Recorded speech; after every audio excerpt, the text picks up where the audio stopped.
ध्रुव जी के पिताजी, जिनका नाम है उत्तानपाद। क्या नाम है? उत्तानपाद।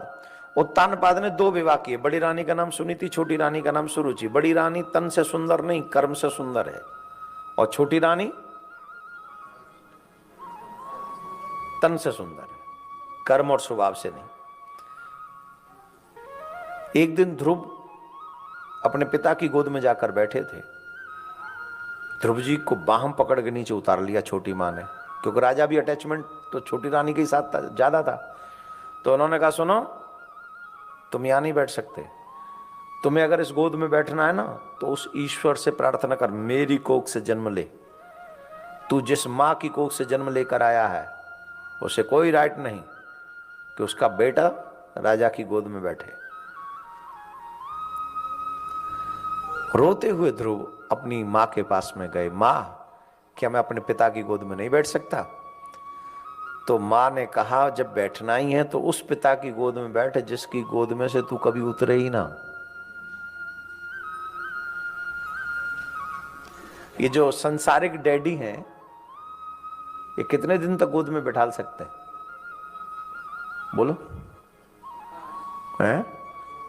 नहीं नहीं, और बढ़ो थोड़ा, 7, 8, 10 साल। हाइट छोटी रह जाए तो 12 साल। हाइट एकदम से लंबी हो जाए 12 साल की तो फिर तो पापा कहेंगे, भैया छोड़, माफ कर।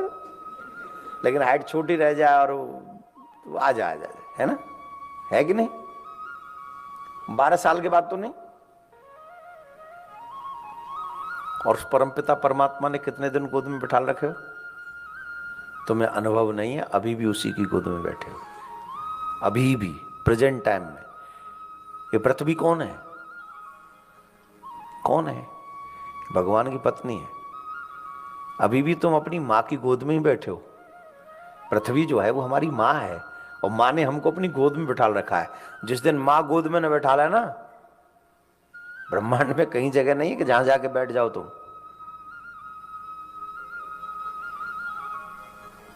मां ने कहा, उस परम पिता की गोद में जाके बैठ।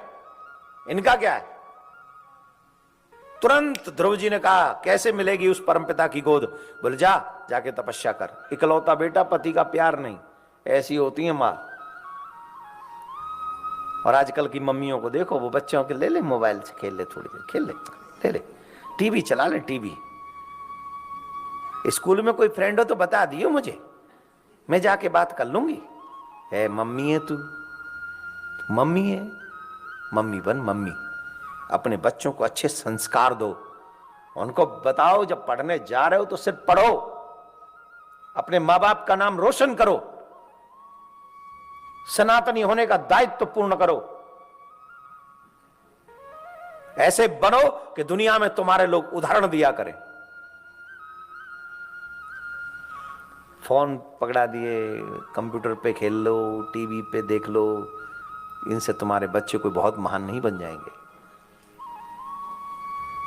मां हो तो सुनीति जैसे, कहा जाओ तप करो। मां, मैं अभी जाऊंगा तप करने। और मां को प्रणाम किया, और मां को प्रणाम करके ध्रुव तप करने के लिए निकल गए। अब क्या मंत्र जाप करें किसी को नहीं पता, ध्रुव जी को भी नहीं पता। मां ने कहा और वो चले गए। चले जा रहे थे ध्रुव जी, और जब ध्रुव जी चले जा रहे थे तो उसी समय नारद जी महाराज सामने से आते हुए दिखाई पड़े। बालक ने देखा, संत को प्रणाम किया, साष्टांग दंडवत किया। पूछा नारद जी ने, बालक कहां जा रहे हो? बोले, मैं तपस्या करने जा रहा हूं, भगवान को प्राप्त करना है, मैं भगवान को प्रसन्न करूंगा। भगवान को प्रसन्न करोगे? बोले, हाँ। अच्छा, बढ़िया बात है। कौन सा मंत्र जाप करोगे?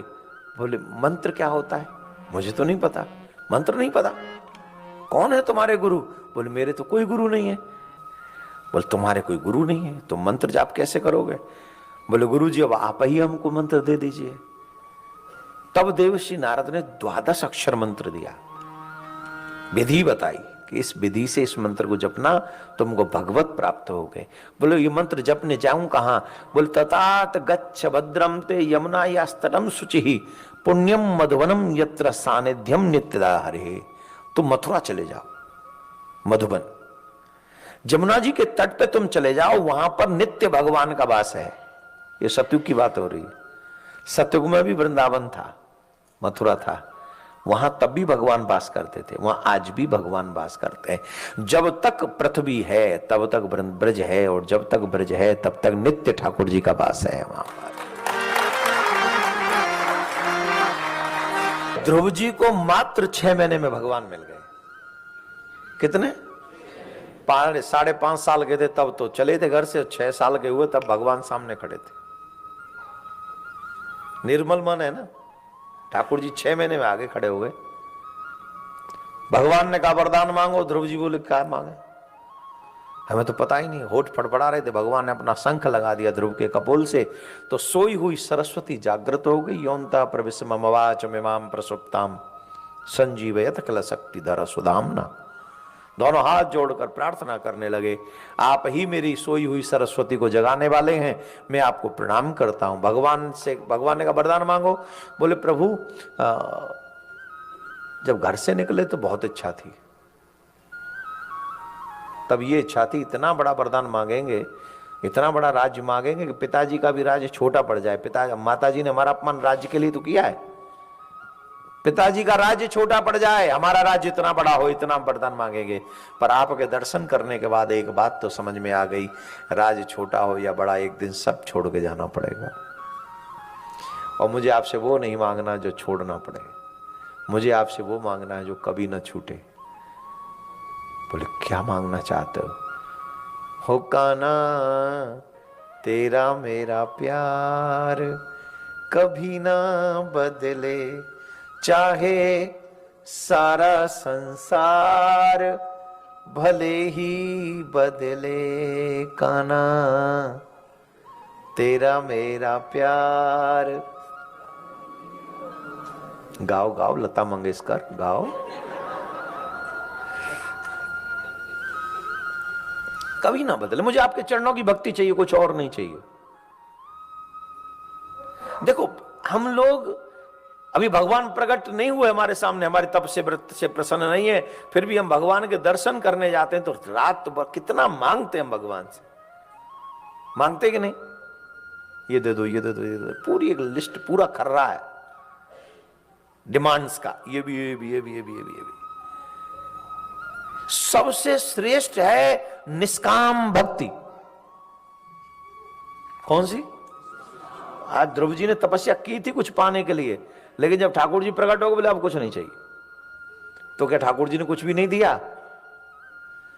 ठाकुर जी ने कहा जो तुम पहले मांगते थे वो भी देते हैं, तुम यहां पृथ्वी पे अपने पिताजी से ज्यादा राज्य करोगे। दूसरा जो अभी मांग रहे हो ना भक्ति, हम तुम्हें अपनी भक्ति भी देते हैं, तुम भक्ति भी करोगे, और जो तुमने मांगा नहीं हम वो भी देते हैं। बोले क्या? बोले यहां भी राज्य करोगे और वहां भी राज्य करोगे। हम अपना राज्य अभी से खाली कर रहे हैं अपने लोक में, हम अपना लोक खाली करेंगे सिर्फ तुम्हारे लिए। जो विष्णु लोक है अब वो ध्रुव लोक के नाम से जाना जाएगा, तुम आके वहां भी राज्य करोगे। यह है बचपन में भक्ति करने का प्रभाव। देखिए ठाकुर जी का तुम और हम बच्चों को दूर रखते हैं। अपना लोक भगवान ने ध्रुव जी को दे दिया, तुम राज्य करो।